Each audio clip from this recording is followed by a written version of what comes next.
नमस्कार, मैं हूं रचना सिमवाल। ये तस्वीरें देख रहे हैं हरियाणा के करनाल से। आप सभी जानते हैं कल इलेक्शन कमीशन के द्वारा जिस तरीके से विधानसभा चुनाव का अनाउंसमेंट किया गया हरियाणा और जम्मू कश्मीर के लिए, उसी के चलते हरियाणा की बात की जाए तो 2 अक्टूबर को चुनाव होने हैं, 4 अक्टूबर को रिजल्ट अनाउंस होने हैं। आचार संहिता को लागू कर दिया गया है। आचार संहिता से कई नियम लागू हो जाते हैं, यानी कि आप मेरे पीछे देख सकते हैं जहां पर पिछले कई दिनों से सीधा लाइन में जो धरने लगे हुए थे, जो कर्मचारी किसी चीज को लेकर परेशान थे, सरकार से परेशान थे, वो धरने उठ चुके हैं। अब जब अनाउंसमेंट हो जाएगी रिजल्ट की, उसके बाद वापस ये लोग अपना धरना जारी रखेंगे। आचार संहिता लागू होने से कई नियमों का लागू कर दिया जाता है, जैसे कि सरकारी की बात की जाए तो सरकारी विमान का यूज नहीं कर सकते हैं, सरकारी कोई भी कार्यक्रम का आप शिलान्यास नहीं कर सकते हैं, उद्घाटन नहीं कर सकते हैं। आचार संहिता से कई सारी चीजों पर रोक लग जाती है। राजनीतिक दल, राजनेताओं को इनकी अवहेलना करने के लिए मनाही भी की जाती है। वहीं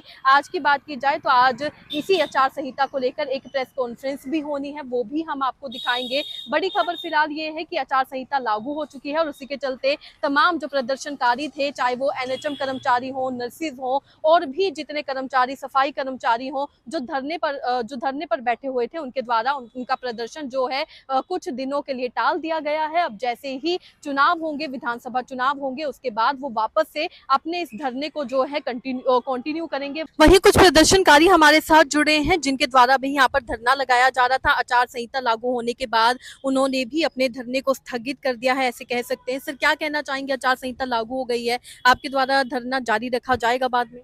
जी देखिए, ब्लॉक समिति एसोसिएशन की तरफ से ये निर्णय लिया गया है कि संविधान के अनुसार चलेंगे, क्योंकि है ना संवैधानिक तरीका ये कहता है कि आचार संहिता के दौरान आप कोई धरना प्रदर्शन नहीं लगा सकते।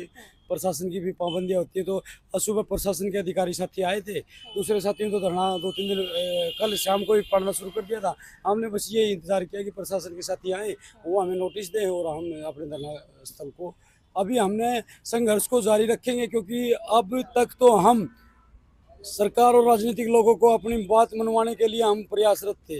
अब कहीं ना कहीं आज वो भी हमारे जैसे एक नॉर्मल व्यक्ति हो गए हैं और अब तक हम सड़क पे थे, अब उनको भी मजबूरियां बन जाएंगी कि वो सड़क पे आके बैठेंगे, हमारे घरों के बाहर आके बैठेंगे, हमारे पैर छूने का काम करेंगे, क्योंकि ना वो सत्ता को पाने के लिए सब कुछ करेंगे। तो अब हम देखते हैं कि कितना जोर बाजुए कातिल में है कि हम यहाँ से संघर्ष अपना इतना मजबूत संघर्ष हम कर चुके और वो लोग नहीं सुन पाए। तो अब हम सड़क पे जो 20-21 दिन निकाले हैं, ये अगले जो 44-45 दिन होंगे, हम इतनी मजबूती से अपनी पैरवी करेंगे कि 4 तारीख को सरकार किसी की आए, लेकिन हमारे मांग पत्र को सभी राजनीतिक पार्टियां अपने मैनिफेस्टो में डालें। सरकार किसी की भी बने, पहली कलम से हमारी मांग को मनवाने का काम करेंगे।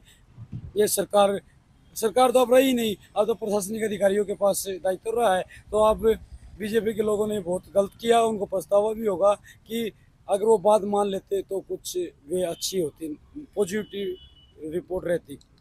आप क्या कहना चाहेंगे? विधानसभा चुनाव नजदीक है, किसे जो है मजबूत उम्मीदवार मानते हैं करनाल से? देखो, हम आपके चैनल के माध्यम से बताना चाहते हैं कि हम लोगों के जो विकास के जो काम होते हैं उनको करवाने के लिए सरकार से आस और उम्मीद लेकर के हम यहाँ धरने पर बैठे थे कि सरकार हमें पावर दे, ताकि जिन जनता ने हमें यहाँ चुनकर सत्ता में भेजा है कि हम उनके काम करवाए। लेकिन वास्तव में आज 20 दिन हमें धरने पे हो चुके हैं और सरकार से बार बार मांग की है, ज्ञापन के माध्यम से की है, रैलियां निकाल कर किया है, लेकिन सरकार ने हमारी बिल्कुल अनदेखी की है। अब वो टाइम आ गया है कि जब वो भी हमारे लेवल के हो चुके हैं, अब उनके पास कोई पावर नहीं है। अब वो हमारे दरवाजे पे आएंगे तो हम भी उनको नजदीकी से पूछने का काम करेंगे कि आप कौन से विकास की बात करते हो, जब हम सत्ता में हैं आज पावर में, और आपने हमें जब सत्ता में रहते काम करने के अधिकार नहीं दिए, तो आप कौन से विकास को लेकर, कौन से विकास के एजेंडे को लेकर आप पब्लिक के लिए हमारे बीच में आए हो कि ताकि अब दोबारा सरकार बनाओ। हम नहीं मानते कि ये आप की जो भाजपा सरकार की नीति है वो विकास कराने की है, वो बिल्कुल गलत है। क्या कहना चाहेंगे जी? और मैं आज अपने धरना स्थल से एक संकल्प भी लेके जाऊंगा, मैं जो कि सुनील बिश्नोई, प्रदेश ब्लॉक समिति एसोसिएशन हरियाणा। जो सरकार पिछले 10 साल में पोस्टर बैनर में जो विकास दिखाती थी, प्रधानमंत्री Awas Yojana, ration card, family ID, बुढ़ापा पेंशन, जो झूठे वादे और दिखावे करके हरियाणा प्रदेश का प्रचार प्रसार में लाखों करोड़ों अरबों रुपये खर्च किया है, उसी योजनाओं को उन्हीं को अब डी इम्प्लीमेंट करेंगे। उन लोगों से वहाँ हम बार्गेनिंग करवाने का काम करेंगे कि बताओ जी आपने कितने प्रधानमंत्री आवास योजना बढ़ाई, वो लाभार्थी उनकी टक्कर लेंगे। मैं ये कह रहा हूँ कि हम वो पोल खोलने का भी काम इस दौरान करेंगे। और सरकार को अब सीधी सी बात है, मकान बनाए नहीं, राशन कार्ड बनाए नहीं, गरीब लोग आज त्रस्त पड़े हैं और उनका दिखावा करके कि हमने ये कर दिया वो कर दिया। तो इसके लिए हम चाहते हैं, कहते हैं कि सरकार को अब पछतावा होगा और उन लोगों से बार्गेनिंग भी करवाएंगे।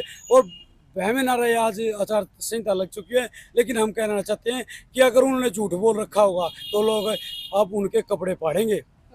सामने खड़े होकर मैं कह रहा हूँ कि जो झूठे नेता होंगे उनके लोगों से ही, लाभार्थियों से ही हम कपड़े पड़वाने का काम करेंगे। आचार संहिता लागू होने के बाद कई नियम लागू हो जाते हैं। सरकार की बात की जाए तो सरकार के लिए भी उनके बड़े बड़े जो बैनर सरकार के द्वारा लगाए जाते हैं वो अब नहीं लगा सकते हैं। अपनी एडवर्टीजमेंट उनके द्वारा इस तरीके से नहीं करवाई जा सकती। और अगर उनको कोई बड़ी रैली करनी है, चाहे विपक्ष हो चाहे सरकार की बात की जाए, तो किसी को भी कोई बड़ी रैली करनी है उसके लिए उनको सबसे पहले पुलिस से जो है परमिशन लेनी होगी, उसके बाद ही जाकर वो कोई रैली को निकाल सकते हैं। अब हर किसी को विधानसभा चुनाव का इंतजार है और देखना ये होगा कि हरियाणा की जनता इस समय किसे चुनती है। नायब सिंह सैनी है, हुड्डा है, ये देखना होगा कि कौन सी पार्टी किसे खड़ा करती है और जनता की पहली पसंद कौन बनकर सामने आता है। आपको क्या लगता है, करनाल से आपको क्या लगता है, कौन विपक्ष की तरफ से जो है टक्कर दे सकता है नायब सिंह सैनी को अगर वो भाजपा की तरफ से खड़े होते हैं करनाल से? अपने राय कमेंट में लिखकर जरूर बताइएगा।